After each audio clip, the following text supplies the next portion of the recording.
चलो, तो 23 जून के पेपर के डाउट्स हम लोग स्टार्ट करते हैं। तो क्या है, फर्स्ट है क्वेश्चन नंबर 3। तो क्वेश्चन नंबर 3 में क्या है, इस सीक्वेंस में हम लोग डाउट्स लेने वाले। सीक्वेंस देख लो यहाँ पे एक बार, तुमको जो क्वेश्चन चाहिए वो देखो, जो नहीं चाहिए उसको स्किप कर सकते हो। सीक्वेंस से नहीं जाऊंगा, 1 बाय 1 जाऊंगा, ठीक है। चलो, तो क्वेश्चन नंबर 3 इसमें दिया है ऐसा सिचुएशन है सब, और क्या बोला है कि ये दो स्ट्रिंग्स के बीच में टेंशन कितना है वो फाइंड आउट करो। इन दोनों स्ट्रिंग्स के बीच में कितना टेंशन है वो फाइंड आउट करो। तो कैसे करने का, इस स्ट्रिंग में मैंने टेंशन एज्यूम किया है T1, इस स्ट्रिंग में मैंने टेंशन एज्यूम किया है T2। हर एक मास 2 किलोग्राम का है, तो ये हैवी है तो ये नीचे जाएगा विद एक्सेलरेशन। ये वाला हल्का है तो ये ऊपर जाएगा विद एक्सेलरेशन ए। तो फर्स्ट इसका इक्वेशन यहाँ पर लिखा है। तो इसका क्या है, ऊपर वाला फोर्स बड़ा है तो T1 माइनस 2G, ऊपर वाला माइनस नीचे वाला, T1 minus 2G is equal to MA। तो M कितना है, 2 है, तो 2A। Total force is equal to MA। Equation का फॉर्मेट क्या रहता है अपना, total force is equal to MA। Question mass B के लिए देखो, मास बी के लिए डाउनवर्ड फोर्स एक तो ये T2 रहेगा, इसको नीचे खींचता है टेंशन, और इस वाले को ये T2 टेंशन ऊपर खींचता है। तो बी के ऊपर T2 कैसा है, डाउनवर्ड है। बी का खुद का मास 2G डाउनवर्ड है, तो टोटल डाउनवर्ड फोर्स कितना आया, T2 प्लस इसका मास 2G, और ये T1 अपवर्ड खींचेगा तो माइनस T1। ये हो गया बी के ऊपर total force is equal to MA। M कितना है, 2 इंटू A। इधर का एक्सेलरेशन और इधर का एक्सेलरेशन सेम रहेगा, ये नीचे जाएगा जा रहा है इसलिए इधर डाउनवर्ड वाला फोर्स बड़ा रहेगा। तो डाउनवर्ड वाले से अपवर्ड वाला मैंने माइनस किया है, इधर अपवर्ड वाला बड़ा है, इधर डाउनवर्ड वाला बड़ा है। सी के लिए डाउनवर्ड क्या है 2G और अपवर्ड क्या है T2। तो 2G minus T2 is equal to 2A। तो 3 इक्वेशन से और 3 अननोन से। अननोन्स कौन कौन सा है देखो, T1 एक है, T2 एक है, और A। 3 अननोन से G तो हमको पता है, ये सॉल्व करके 3 इक्वेशन से 3 अननोन्स हम लोग सॉल्व करते हैं। तुमको सॉल्व करने को नहीं आता तो ऐसा करो, क्या, यहाँ से T1 निकालो। T1 कितना आएगा, 2A प्लस 2G, ये इधर जाएगा तो 2A प्लस 2G। वैसा इधर से T2 निकालो, सिमिलरली यहाँ पर से T2 निकालो, कितना 2G माइनस इधर आएगा तो 2A। तो यहाँ से T2 इधर डालो, यहाँ से T1 इधर डालो और सॉल्व करो तो एक्सेलरेशन मिल जाएगा। एक्सेलरेशन इधर डाला तो T2 मिलेगा, एक्सेलरेशन इधर डाला तो T1 मिलेगा, ठीक है। चलो, क्वेश्चन नंबर 9 बोनस है, वहां पर डायग्राम देना चाहिए था, डायग्राम नहीं दिया है। क्वेश्चन नंबर 17 में क्या देखो, ऐसा एक क्या है, M लेंथ का, M मास का और L लेंथ का एक चेन है। ऐसा यहाँ पर एक चेन है, और कितना चेन यहाँ पर लटक रहा है, 1/3 चेन लटक रहा है। 1/3 है तो उसका मास भी 1/3 है। तो जो लटक रहा है उसका मास है M/3, और जो ऊपर है उसका मास कितना है, M minus M/3। Total mass है M, और लटकने वाले पार्ट का मास कितना है, M/3। लेंथ को प्रोपोर्शनल रहेगा, लेंथ 1/3, तो यहाँ का मास भी 1/3। तो M में से M/3 गया तो ऊपर वाला मास कितना है, 2M/3। तो यहाँ फ्रिक्शन क्या करेगा, इसको इधर खींचेगा लेफ्ट की तरफ, और यहाँ ग्रेविटी क्या करेगा, इसको नीचे खींचेगा। तो दोनों ग्रेविटी वाला फोर्स और फ्रिक्शन वाला फोर्स दोनों सेम है, इक्विलिब्रियम है। इक्विलिब्रियम है ऐसा बोला है ना, इतना इतना चेन लटक सकता है विदाउट स्लिपिंग। ये स्लिप नहीं होगा, मतलब डाउनवर्ड फोर्स लिमिटिंग कैसे, तो डाउनवर्ड फोर्स और लेफ्टवर्ड फोर्स सेम रहेगा। तो डाउनवर्ड कितना है, M इंटू जी, तो लटकने वाला मास है M/3, तो M/3 इंटू जी, ये डाउनवर्ड है। फ्रिक्शन का लेफ्ट की तरफ फोर्स कितना है, म्यू इंटू आर। तो नॉर्मल रिएक्शन इस वाले चेन का कितना रहेगा, 2mg रहेगा, जितना भी मास है उसका m इंटू जी। तो कितना मास है इसका, 2m/3, तो 2m/3 इंटू जी। तो म्यू इंटू 2m/3 इंटू जी, ये रहे नॉर्मल रिएक्शन। ये म्यू, इसको सॉल्व करो फिर म्यू मिलता है, ठीक है। उसके बाद देखो क्वेश्चन नंबर 18 में क्या है, यहाँ पर एक मास है 10 किलोग्राम का, यहाँ का मास कितना है वो निकालना है। इधर का टेंशन मैंने T एज्यूम किया है, और ये जो मास है इसका डाउनवर्ड एक्सेलरेशन है नहीं, उसका वेलोसिटी कांस्टेंट है। एक्सेलरेशन 0 है, वेलोसिटी कांस्टेंट है, तो इसका भी अपवर्ड वेलोसिटी कांस्टेंट रहेगा। तो क्या फाइंड आउट करना है, ये मास फाइंड आउट करना है। फ्रिक्शन दिया है, काइनेटिक फ्रिक्शन भाग रहा है, मतलब काइनेटिक ही यूज करना है, तो काइनेटिक फ्रिक्शन दिया है 0.2। अब देखो इस बी के लिए मैं यहाँ पर इक्वेशन लिख रहा हूँ। तो total force is equal to MA, इधर कैपिटल M एज्यूम किया है, इसके इसका मास मैंने स्मॉल m एज्यूम किया है। तो इसको पहले total force is equal to ma, acceleration कितना है, इसका कांस्टेंट वेलोसिटी है तो इसका भी कांस्टेंट ही होना चाहिए, मतलब एक्सेलरेशन है नहीं, तो m into a, total force is equal to m into a, acceleration 0 है तो ये 0 हो गया। तो ऊपर वाला फोर्स T माइनस नीचे वाला force mg, total force is equal to ma रहता है, तो ऊपर वाला फोर्स और नीचे वाला फोर्स क्या आएगा, सेम आएगा, क्योंकि एक्सेलरेशन नहीं है तो टोटल फोर्स 0, इसलिए ऊपर वाला और नीचे वाला फोर्स सेम। तो ये इक्वेशन फर्स्ट। फिर ए के लिए इक्वेशन लिखना है। अब ए के लिए क्या है, ए नीचे जा रहा है, ए नीचे जा रहा है तो नीचे खींचने वाला कौन सा फोर्स रहेगा, नीचे खींचने वाला फोर्स इज इक्वल टू ऊपर खींचने वाला, इसका भी वेलोसिटी कांस्टेंट है ना, तो downward force is equal to upward force, इसको भी रहेगा। ठीक है, तो इसके ऊपर क्या क्या फोर्स है देखो, पहले तो इसका रहेगा मास m, तो वो mg डाउनवर्ड, तो यहाँ पे रहेगा mg cos थीटा, इसका मास स्मॉल है, स्मॉल m है, इसका मास अलग है, कैपिटल M है, तो यहाँ पर क्या रहेगा mg cos थीटा, तो normal reaction is equal to इधर वाला mg cos थीटा रहेगा। डाउनवर्ड फोर्स कितना है mg का, इधर का कंपोनेंट कितना है mg sin थीटा। ठीक है, अपवर्ड फोर्स एक टेंशन रहेगा और अपवर्ड फोर्स से क्या रहेगा, फ्रिक्शन, और फ्रिक्शनल फोर्स कितना रहता है म्यू इंटू आर। तो ए के लिए मैंने लिखा है downward force mg sin theta minus frictional force minus tension, ये दोनों ऊपर है, फ्रिक्शन और टेंशन ऊपर है, is equal to total force कितना है 0 है, क्योंकि उसका भी वेलोसिटी कांस्टेंट है, वेलोसिटी कांस्टेंट मतलब एक्सेलरेशन नहीं, मतलब फोर्स नहीं है। तो मास 10 g 10 sin थीटा, यहाँ का थीटा 1/2, म्यू 0.2 दिया है, आर नॉर्मल रिएक्शन मतलब mg cos थीटा पुट किया है, ऊपर का normal reaction is equal to नीचे का mg cos थीटा रहेगा, वो यहाँ पर पुट किया है, माइनस टेंशन कितना, वो इधर से mg आता है ना, तो m इंटू जी 10, इसको सॉल्व करो तो आंसर आता है। क्वेश्चन नंबर 19 में क्या बोला है, minimum force required to move this object. ठीक है, F ऐसा एक्ट कर रहा है 30 डिग्री पे, तो F का इधर वाला कंपोनेंट रहेगा F cos, इधर का कंपोनेंट रहेगा F sin, ऊपर नॉर्मल रिएक्शन रहेगा, नीचे mg रहेगा, 10 किलो का मास है। अब ऊपर वाला फोर्स इज इक्वल टू नीचे वाला, यहाँ पर क्या है मैंने, ऊपर वाला फोर्स क्या है n plus F sine theta is equal to नीचे वाला क्या है mg, तो इससे हम लोग नॉर्मल रिएक्शन निकाल सकते हैं, ये वाला पार्ट क्या करने का, राइट की तरफ भेजने का, तो नॉर्मल रिएक्शन मिलता है। अब लिमिटिंग केस चल रहा है, ये फोर्स कितना है, जस्ट इनफ है, जस्ट इनफ है इसको मूव करने के लिए, इसको मूव करने के लिए जस्ट इनफ है, मतलब इक्विलिब्रियम है, तो इक्विलिब्रियम मतलब राइट वाला फोर्स और लेफ्ट वाला फ्रिक्शन का फोर्स क्या रहने वाला है, सेम।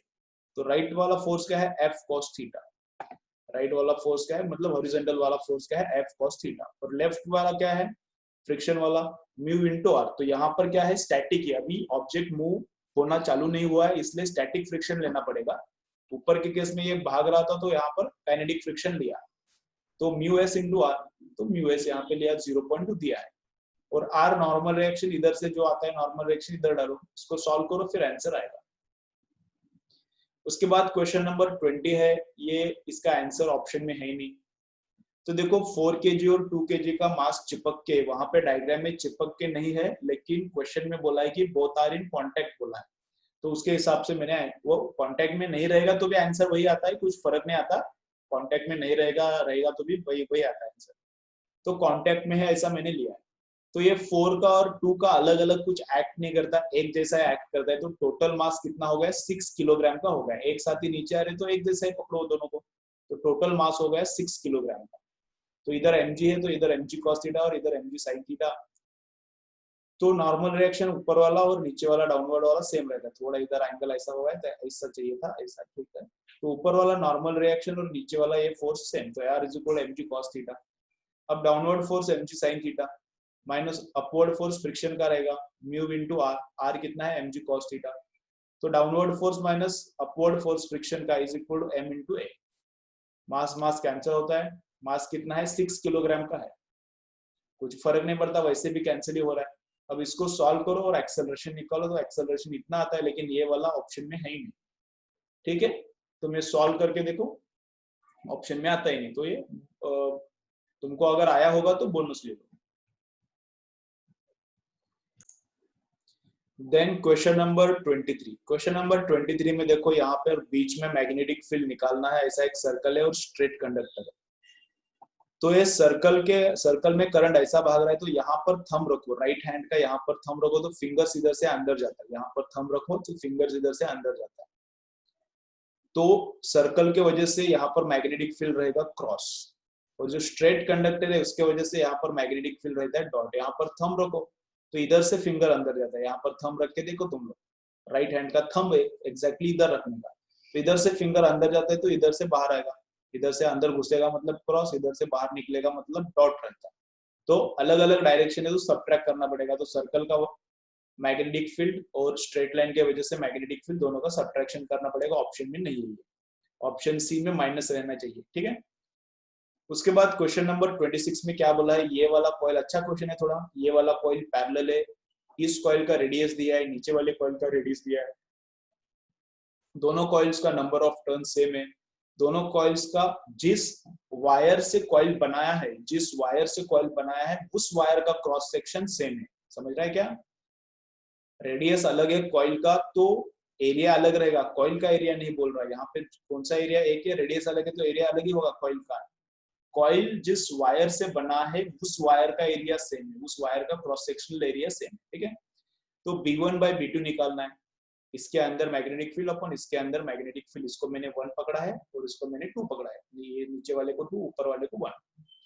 तो B1 बाई B2 फॉर्मूला लिखा, कॉइल के अंदर क्या फॉर्मूला रहता है, म्यू नॉट एन चाहिए था यहाँ पर एन नहीं लिखा, mu not an I upon 2r, mu not an I upon 2r, लेकिन एन एन सेम है, म्यू सेम है, 2 सेम है, तो ये क्या आता है I1 upon I2 into R2 upon R1, बाकी सब तो सेम है तो कैंसिल होता है।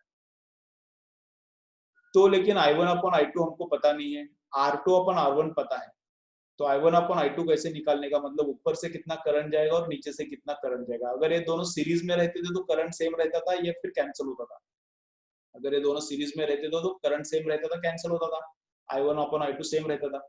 लेकिन यहाँ पे पैरेलल है तो कैसा निकाले देखो, तो ऊपर का डेल्टा भी और नीचे का डेल्टा भी क्या रहेगा, सेम रहेगा, तो ऊपर का डेल्टा भी I1 R1, नीचे का डेल्टा भी I2 R2, दोनों क्या रहना चाहिए, सेम रहना चाहिए। तो ऊपर से करंट जा रहा है I1 और ऊपर का रेजिस्टेंस, ऊपर का पूरे कॉइल का रेजिस्टेंस कैसा निकालेंगे, पूरे कॉइल का रेजिस्टेंस रो एल अपॉन ए, पूरे कॉइल का रेजिस्टेंस कैसा निकालेंगे, rho L upon rho resistivity, L length entire length of wire, A area of cross section of wire. इधर भी वही फॉर्मूला, मटेरियल सेम है तो रो कैंसिल हो गया, रो मतलब resistivity, cross sectional area wire का सेम है तो कैंसिल हो जाएगा, ये क्रॉस सेक्शनल एरिया इधर काम में आता है, तो पहले का लेंथ इधर और दूसरे का लेंथ इधर, तो लेंथ का फॉर्मूला क्या है, एक सरकमफरेंस इंटू कितना टर्न्स है, एन टर्न्स है, तो एक सरकमफरेंस इंटू एन, तो ये टोटल लेंथ हो गया पहले वायर का, ये टोटल लेंथ हो गया दूसरे वायर का। तो I1 I1 I2 इधर से मिलता है ऐसा, ये वाला इधर पुट करो तो आपको यहाँ पर भी R2 अपॉन R1 ही आता है, तो R2 अपॉन R1 इधर भी R2 अपॉन R1 होता है, तो उसका स्क्वायर R2 अपॉन R1 2 है, दिया है ना, तो वो करके आंसर 4 आता है, ठीक है। चलो फिर क्वेश्चन नंबर 32 है, 32 में क्या किया है देखो, टोटल फोर्स इस अरेंजमेंट पर निकालना है, यहाँ से करंट अंदर जाता है L लेंथ, ये फिर L लेंथ, ये फिर L, ये L, ये L, सब L लेंथ का है, ये Z एक्सिस है, ये X है, ये Y, magnetic field Y direction में है, ये Y डायरेक्शन में है, ये भी Y डायरेक्शन में है, ये Z डायरेक्शन में है, D Z डायरेक्शन में है, और CD X डायरेक्शन में है, तो इस पे फोर्स 0 रहेगा, क्यों, क्योंकि लेंथ और मैग्नेटिक फील्ड पैरेलल है, फोर्स BIL रहता है, फोर्स का डायरेक्शन फ्लेमिंग्स लेफ्ट हैंड से निकालने का, तो इस पे फोर्स कितना रहेगा, 0, क्योंकि क्या, लेंथ और मैग्नेटिक फील्ड पैरेलल है, फिर एंटी पैरेलल है, इस केस में एंटी पैरेलल, इस केस में पैरेलल, तो इस पे भी फोर्स 0, इस पे भी फोर्स 0, क्लियर, ओके। अब इस पे फोर्स रहेगा, ये लेंथ परपेंडिकुलर है इस मैग्नेटिक फील्ड को, तो इस पे फोर्स रहेगा, तो कितना रहता है, BIL रहता है, इस पे फोर्स कितना रहता है, BIL रहता है, लेकिन वो कैसा रहता है, पॉजिटिव एक्स की डायरेक्शन में रहता है, यहाँ पर लिखना है वो कैसा रहता है, पॉजिटिव एक्स की डायरेक्शन मतलब इधर रहता है, तुम लोग Fleming's left hand rule use करके देखो, इसके लिए भी फ्लेमिंग्स लेफ्ट हैंड रूल का यूज करो, तो इसके ऊपर फोर्स इधर जाता है, मतलब निगेटिव एक्स की तरफ जाता है, तो इसके ऊपर जो फोर्स है और इसके ऊपर जो फोर्स है दोनों मिलके एक दूसरे को कैंसिल करते हैं, तो वो फोर्स तो 0 बन गया, ये वाला। CB पर कितना है मैंने लिखा है डायरेक्शन उसका, DE पर कितना है फोर्स उसका डायरेक्शन भी लिखा है, और CD पर फोर्स, यहाँ पर Fleming's left hand rule apply करके देखो, तो यहाँ पर फोर्स कैसा आता है, यहाँ पर फोर्स आता है अपवर्ड जाता है, अपवर्ड, तो वो BIL फोर्स रहेगा, और अपवर्ड, अपवर्ड मतलब positive Z direction, positive Z direction हम लोग क्या लिखते हैं, K, तो BIL के डायरेक्शन में फोर्स आएगा। ओके, चलो नेक्स्ट क्वेश्चन नंबर 35 में क्या बोला है, इधर है मैग्नेटिक फील्ड इतना और इधर प्रोटॉन भाग रहा है इतना एनर्जी से, तो उसके ऊपर फोर्स निकालो। तो फोर्स का फॉर्मूला रहता है BV। तो प्रोटॉन के ऊपर कितना मैग्नेटिक फील्ड एक्ट कर रहा है इतना, परपेंडिकुलर चाहिए मैग्नेटिक फील्ड और वेलोसिटी परपेंडिकुलर चाहिए तो भी ये फॉर्मूला लगता चलता है। तो मैग्नेटिक फील्ड कितना है 2.5, तो मैग्नेटिक फील्ड 2.5 है। वेलोसिटी कितना है वो मैं बाद में बोलता हूँ, इधर लिखा है। और Q कितना है प्रोटॉन का चार्ज वो यहाँ पर लिखा है। अब वेलोसिटी कैसे निकालेगा, तो वेलोसिटी प्रोटॉन का टोटल एनर्जी दिया है, तो प्रोटॉन काइनेटिक एनर्जी रहेगा तो half mv² is equal to उसका एनर्जी। तो इसका एनर्जी क्या दिया है 2 × 10⁶, 2 मेगा ना, मेगा मतलब 10⁶। और इलेक्ट्रॉन वोल्ट को जूल में कन्वर्ट करते वक्त इससे मल्टीप्लाई करना पड़ता है। इलेक्ट्रॉन वोल्ट को जूल में कन्वर्ट करते वक्त इससे मल्टीप्लाई करना पड़ता है। तो ये आता है अपना जूल्स में उसका प्रोटॉन का एनर्जी, और energy is equal to half mv²। तो इधर 2 से मल्टीप्लाई करो और मास से डिवाइड करो। तो 2 से मल्टीप्लाई किया तो 2 × 2 × 10⁶ × 1.6 10⁻⁻19, इधर का पूरा इधर पुट किया। और जो मास है प्रोटॉन का डिवाइड किया, मास प्रोटॉन का इतना रहता है डिवाइड किया, और ये v² था ना तो उसका रूट लेना पड़ेगा। तो B × V × Q किया तो आंसर आता है। उसके बाद एक चार्ज गोल गोल घूम रहा है, उसका वेलोसिटी दिया है, मैग्नेटिक फील्ड क्रॉस ए दिया है, रेडियस दिया है इस सर्कल का। तो उस जो पार्टिकल घूम रहा है उसका चार्ज अपन उसका मास फाइंड आउट करना है। तो यहाँ पे क्या रहता है centrifugal force, centripetal force is provided by, centripetal force is provided by ये BVQ का फोर्स, मैग्नेटिक फील्ड जो चार्ज के ऊपर फोर्स लगाता है वो। तो BVQ is equal to mv² upon r ऐसा आता है। तो B जितना दिया है इधर डालो, ये वाला वेलोसिटी दिया है पुट करो, Q नहीं चाहिए हमको, M इधर वैसा के वैसा पुट किया, वेलोसिटी दिया है पुट किया, R दिया है पुट किया, तो M अपॉन Q चाहिए, सॉरी Q अपॉन M चाहिए। तो बाकी सब लोग राइट पे ले लो, Q अपॉन M लेफ्ट पे लो, तो आंसर आ जाएगा। क्वेश्चन नंबर 43 में क्या किया है देखो, क्वेश्चन नंबर 43 में यहाँ पर गैल्वानोमीटर है, 25 ओम उसका रेजिस्टेंस है और 10 मिली एम्पियर उसका रेंज है। 10 मिली एम्पियर रेंज है, उसका मतलब क्या रहता है, अगर 10 मिली एम्पियर इसमें करंट डाल दिया, 10 मिली एम्पियर इसमें करंट डाल दिया तो उस करंट को ये क्या करता है फुल स्केल डिफ्लेक्शन दिखाता है, फुल काटा जाता है, उसका डिफ्लेक्शन फुल जाता है। ठीक है, अब इसको कन्वर्ट किया हमने वोल्ट मीटर में, तो वोल्ट मीटर ऐसा अरेंजमेंट करते वोल्ट मीटर का। तो ये नीचे अपना कुछ ऐसा पड़ा, इधर का पूरा जो सर्किट है मैंने ड्रॉ नहीं किया, करना ही नहीं रहता। तो नीचे कुछ तो सर्किट है ऐसा पूरा बड़ा, और ये पॉइंट और ये पॉइंट, इन दोनों के बीच में मुझे पोटेंशियल डिफरेंस मेजर करना है, तो पैरेलल अरेंज करना पड़ता है ना वोल्ट मीटर। तो ये वाला पॉइंट और ये वाला पॉइंट, इनके बीच में मुझे पोटेंशियल डिफरेंस मेंटेन करना है। इधर कुछ तो रेजिस्टेंस वगैरह रहेगा, और यहाँ का पोटेंशियल डिफरेंस कितना है 100 वोल्ट मैंने एज्यूम किया है। जो रेंज का पोटेंशियल डिफरेंस रहता है वही इधर एज्यूम करने का। तो इस पॉइंट और इस पॉइंट के बीच में पोटेंशियल डिफरेंस कितना है 100। तो ये अभी नया वोल्ट मीटर है, गैल्वानोमीटर विद रेजिस्टेंस इज नया वोल्ट मीटर। तो ये वोल्ट मीटर इन दोनों पॉइंट्स के बीच में लगाया कि जिन दोनों पॉइंट्स के बीच में डेल्टा वी कितना है 100 वोल्ट। तो 100 वोल्ट को ये क्या दिखाना चाहिए, फुल काटा जाना चाहिए, इसका डिफ्लेक्शन क्या दिखाना चाहिए, ये फुल दिखाना चाहिए। तो डिफ्लेक्शन फुल होने के लिए इधर करंट भी क्या होना चाहिए फुल, इतना करंट को ये फुल डिफ्लेक्शन मारता है। तो इधर रेजिस्टेंस लगाओ, उसको पैरेलल में लगाओ, इधर लगाओ उधर लगाओ, कुछ भी करो, उतना ही करंट के लिए फुल डिफ्लेक्शन देगा। तो ये है अपना रेंज का वोल्टेज, तो इतने वोल्टेज के लिए फुल देना चाहिए, इतने वोल्टेज के लिए इसका डिफ्लेक्शन फुल होना चाहिए।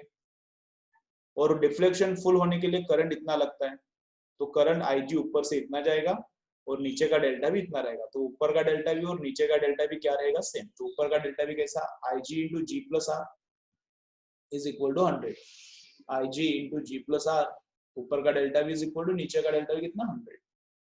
तो इसको सॉल्व करो तो आंसर आ जाएगा। ठीक है, G दिया है, IG यहाँ से इधर पुट करो तो R मिलता है। नेक्स्ट केस में क्या किया है, वोल्ट मीटर को बड़े वोल्ट मीटर में कन्वर्ट करना। तो इधर बस वोल्ट मीटर का नाम मैंने G दिया है, ये नीचे का वायर में यहाँ पर एक पॉइंट है, यहाँ पर पॉइंट है, उनके अक्रॉस में ये पोटेंशियल डिफरेंस मेजर करता है। तो अब इसका रेंज कितना है V, जितना भी रेंज रहने दो, अभी वोल्ट मीटर रहने दो या फिर एमीटर रहने दो, रेंज जितना उसको करंट दिया, एमीटर है तो रेंज जितना उसको करंट दिया तो फुल डिफ्लेक्शन मारता है। और अगर वोल्ट मीटर है तो उसको रेंज जितना वोल्टेज दिया, अगर वोल्ट मीटर है और उसको रेंज जितना वोल्टेज दिया तो वो फुल डिफ्लेक्शन मारता है। अब इसका रेंज है V, तो इसको वोल्टेज दिया मैंने V, तो ये फुल डिफ्लेक्शन मारेगा। और फुल डिफ्लेक्शन के लिए करंट कितना रहता है, IG, तो IG करंट है, इसमें फुल डिफ्लेक्शन मार रहा है और इन दोनों पॉइंट्स के बीच में पोटेंशियल डिफरेंस भी V है। तो अब इक्वेशन क्या आएगा, ऊपर का delta V is equal to नीचे का, तो ऊपर का डेल्टा V क्या, IG इंटू G, और नीचे का डेल्टा V कितना है, V। ठीक है, अब इसको नए वोल्ट मीटर में कन्वर्ट करना है, तो क्या किया, सीरीज में रेजिस्टेंस लगाया R, तो ये G और R। अभी नया रेंज कितना है, NV, तो नया रेंज का वैल्यू नीचे लिखने का, इतना अगर वोल्टेज दिया, इस नए वोल्ट मीटर को इतना वोल्टेज दिया तो ये फुल डिफ्लेक्शन मारना चाहिए। और फुल डिफ्लेक्शन के लिए करंट कितना लगता है, IG लगता है। IG करंट जाएगा तभी वो फुल डिफ्लेक्शन मारता है। तो इतने वोल्टेज के लिए ऊपर से करंट जाना चाहिए IG, और ऊपर का डेल्टा V और नीचे का डेल्टा V सेम रहेगा, तो ऊपर का डेल्टा V कैसा, IG into G plus R, I into R ना, IG into G plus R, ऊपर का delta V is equal to नीचे का डेल्टा V कितना है, तो इधर से IG निकालो, V बाई G आता है, वो यहाँ पर पुट करो, सॉल्व करो, फिर आंसर आता है। ठीक है, वीडियो देखने के बाद हर एक क्वेश्चन सॉल्व करो, फाइनल आंसर आने तक सॉल्व करो, तभी क्वेश्चंस दिमाग में बैठेगा। ओके, ठीक है, डाउट्स पे ज्यादा फोकस करो, फाइनल डेज अभी चल रहा है, एग्जाम बहुत पास में आया है, फाइनल डेज चल रहा है, डाउट्स पे बहुत ज्यादा फोकस करो तो मार्क्स बढ़ेगा। ठीक है, चलो बाय।